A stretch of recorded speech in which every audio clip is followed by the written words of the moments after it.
Hello, guys. I would like to talk to you about kristya Nekroz in comparison to Deskbot Nekroz. I'm going to use two lists to explain this and a lot of statistics on why Deskbot Nekroz is inferior to most other Nekroz variants. And let's begin first of all with hard data.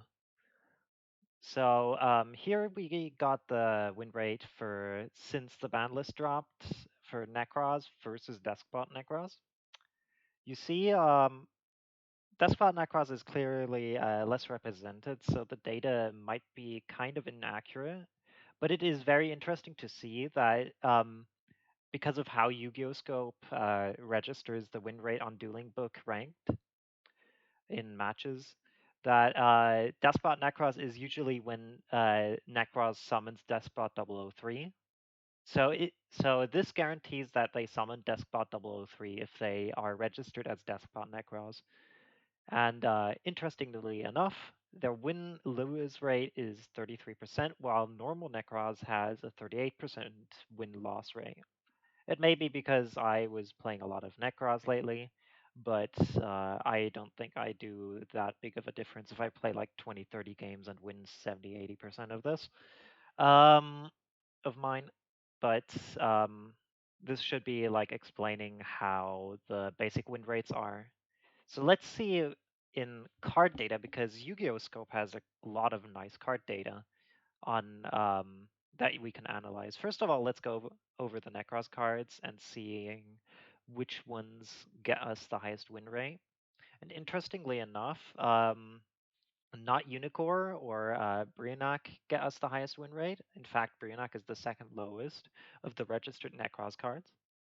But cards like Cycle, Shurit, and Mirror get you high win rates, even though they are clearly underrepresented. You summon a lot of Brionac, you summon a lot of Unicore, but not so much Shurit. And there are some interesting reasons why you would summon or send Shurit, and that is usually as a game finisher. That explains the high win rate. It was up to 78, not 78, 48% last week for Necros Cycle, because usually you summon Trishula off of Necros Cycle, and Trishula has a pretty high win rate compared to other Necros cards. As next, we want to also look at the Deskbot win rate. So we see Deskbot 001 has a 61% win rate, but also a lot of representation. That is mostly because this is also mainly being represented by the Eldritch combo and the Water deck that combos into this. But more interestingly, we see Despot 003, which is only played by Despot Eldritch and Nekroz, specifically Despot Nekroz. And this thing has a 40% win rate. I have seen it as low as 32% win rate, to be honest, and it is kind of crazy.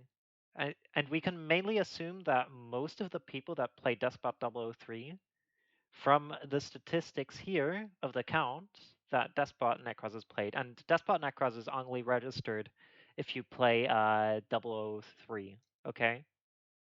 So so over the last 7 days, this is over the entire format so far, so it's like 2 weeks in. Over the 7 days, Despot 003 was played 121 times and has a 40% win-lose rate. This is pretty bad for a card that is basically FTK if it resolves, right? So let's also look in singles, okay? So I'm going to promise you some magic when it comes to singles, because this is in matches.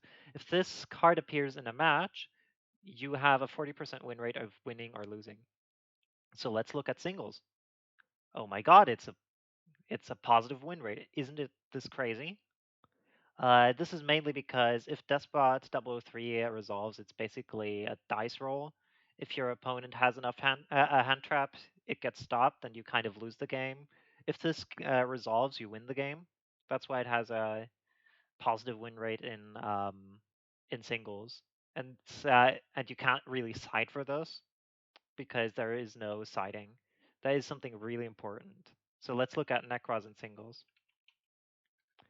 Here, this is really interesting, isn't it? Deskbot Nekroz has a higher win rate in singles than it has in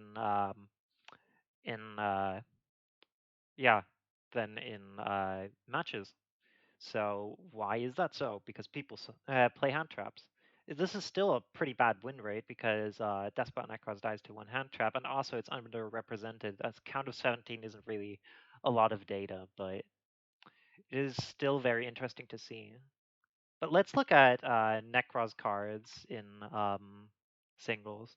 They're pretty bad here, which is kind of interesting. But they're still similar to here the match cards. Like the win rates are really similar if you see here. Unicorn, Brio, Klaus, all at around 40% win rate here. It, in matches, they even have a little bit of a higher win rate, which is interesting. Like overall, they are doing the Necros cards are doing better in matches than they are doing in singles. So, what can we read out of this data?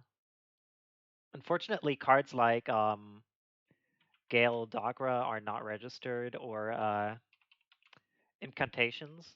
But I was able to get a screenshot from last week here on the win rates of incantations. And you see something. This is for matches. Look at those win rates. They're insane. Like Incantation Inception actually is the only ritual card that is being only played in rituals that has above 50% win rate. Through the entire format. This is the only card that had uh, over 50% win rate. Unfortunately, it's not being played enough to be registered, which I think is really stupid that they don't register this. They should register more cards. But this shows that Inception is a pretty strong card. And let's get back to the deck lists. So we see this Despot Nekroz list from Team Samurai X1.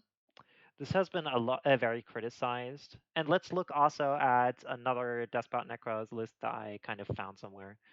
Um, yeah, that like you see that those I actually put Inception in there because I kind of um, built it a little bit myself from inspiration from others, but I put my own thoughts to this.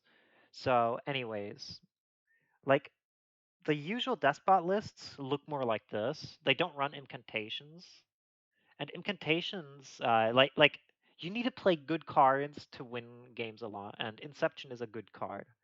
This lacks Inception, but this plays Despot 003, which is clearly a card that has a negative win rate, which is kind of bad. Like from data. But why is it bad?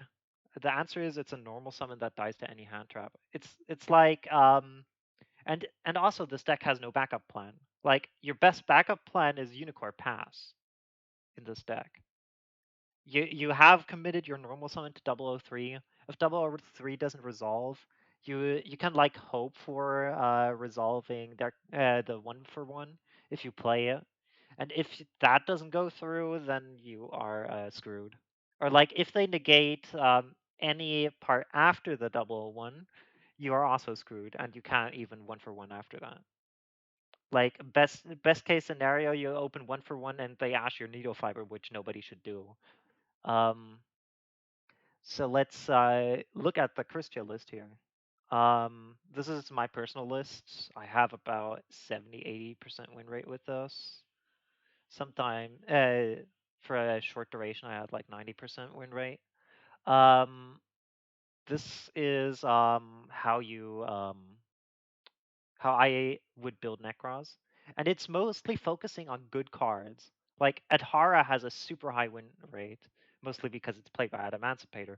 But but what makes it also really good is that it's like a special summon, and special summons give you options.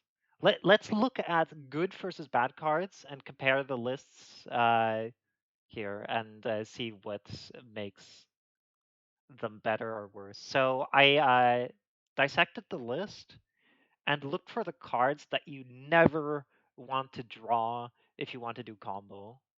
So this is for my personal Christian list that you just have seen. These cards kind of suck if you draw them, honestly. And these like depend on if your hand is good or bad. Like Inception is actually like a good card you should draw, but this can sometimes break if you don't see one of your incantations. Saravis is also a good card, and Cycle and Kaleidoscope, of course, too. But let's compare the bad cards in the Deskbot Nekroz list to this, and the amount we have. Boom. So this is the Deskbot Nekroz list from Team Sam, and down here I put all the cards that potentially can break you. Look at those. Like if you don't have a special summon with your Joyous Spring, you need two cards at least in the Deskbot Nekroz list to make Ash Blossom make full combo, and you still die to one hand trap. So you're investing three cards, three cards to make Ash Blossom die to one hand, like Ash Blossom combo die to one hand trap. That is absolute waste of cards. It's like opponent goes +3 if they Ash you, and they try to Ash for an Ash. That's pretty bad. Like this mainly explains why hand traps really suck, even if they are in Necros.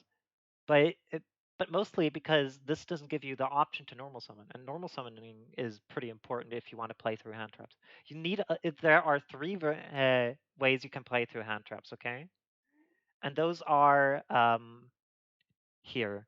Either you have Called by the Grave, or like something that negates hand traps here. So you play this, you got an extender, like Adhara here, or you got or you basically don't even play into it, or and just like intentionally don't combo to not play into the hand trap, and wait until it's baited. And those are the three ways you can beat hand traps. And unfortunately, this deck doesn't have the way to play around it by comboing into those. And that's why cards like Adhara are pretty stupid. So let's go back to the good cards in the decks. So those are all the cards that are really good if you open them in Despot Necros.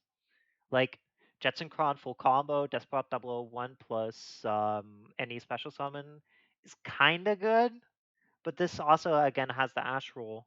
At least if you like open this, you have kind of the chance to like if your Halq gets negated, you can still combo.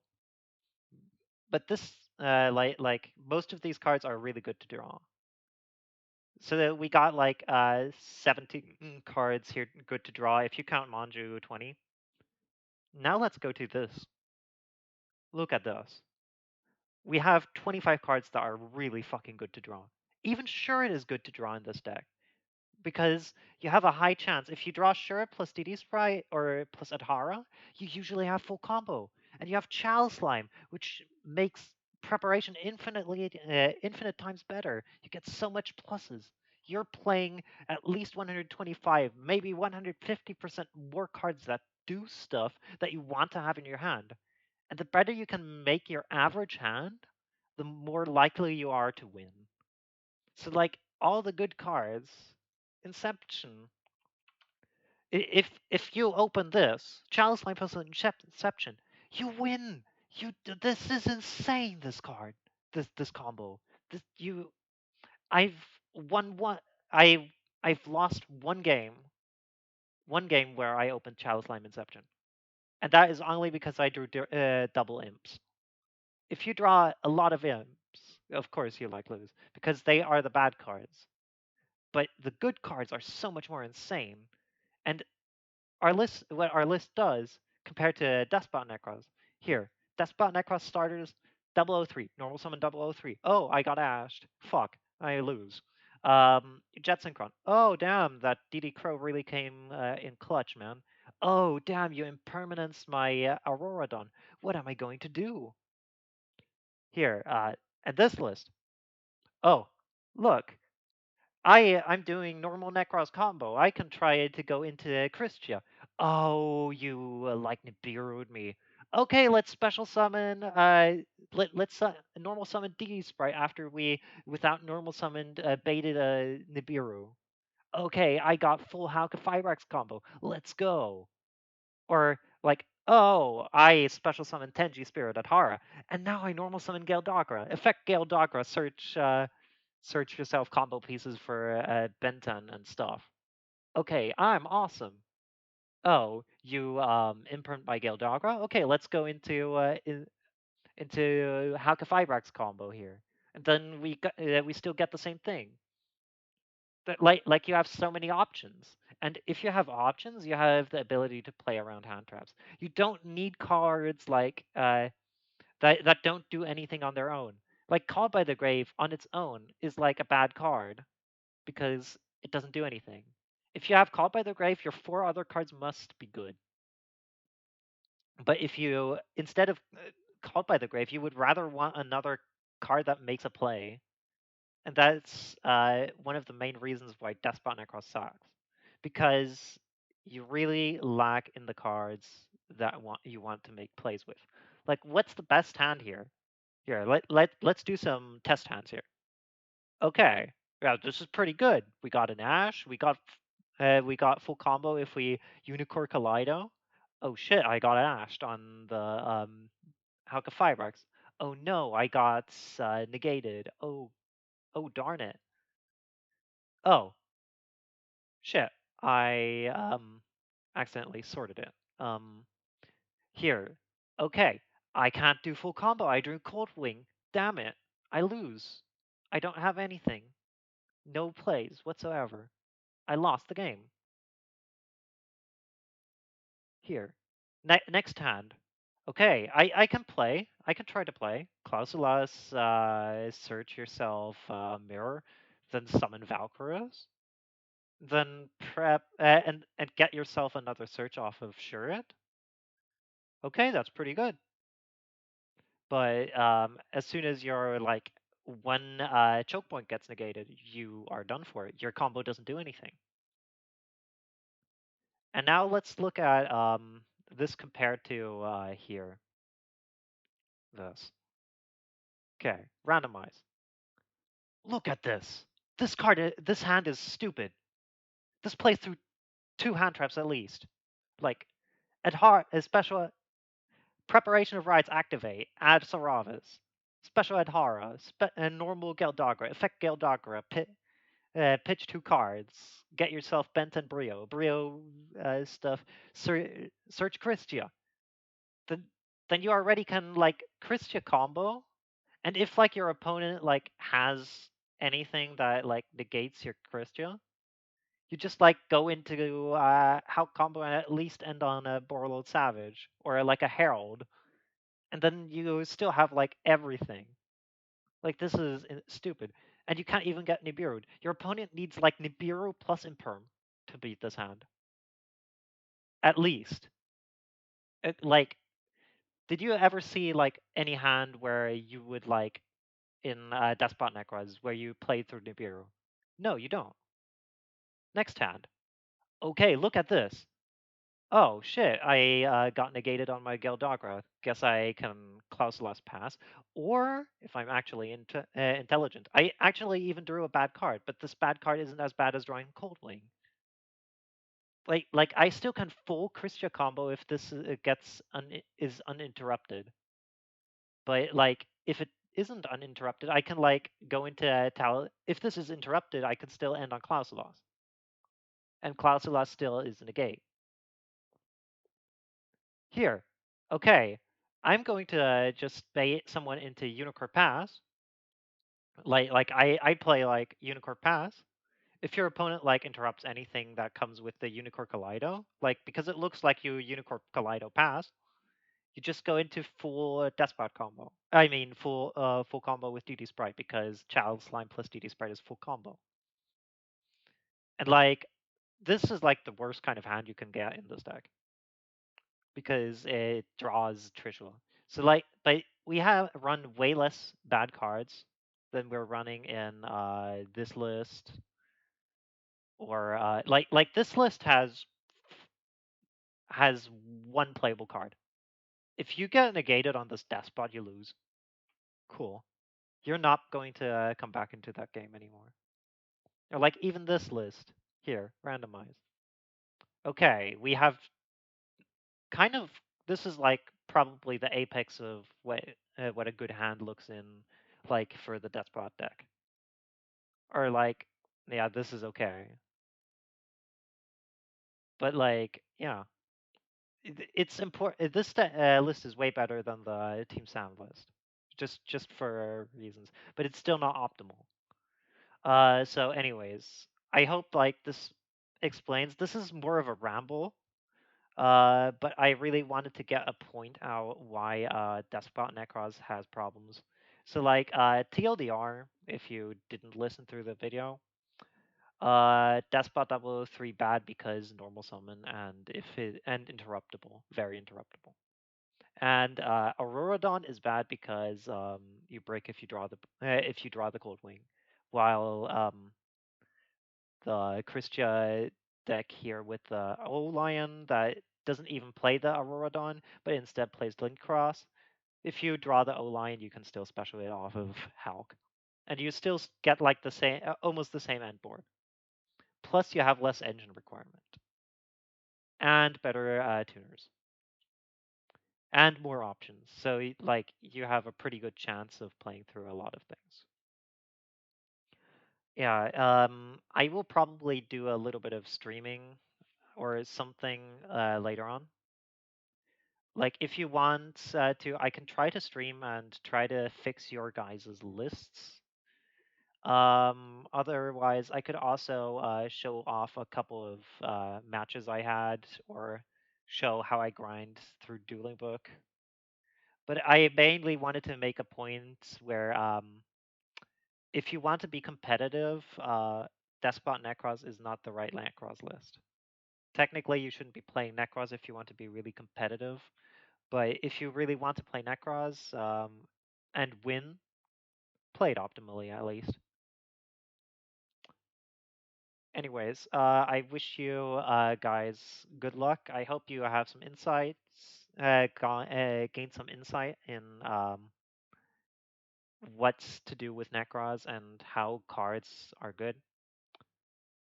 And I hope to see you guys soon in the comments. See ya.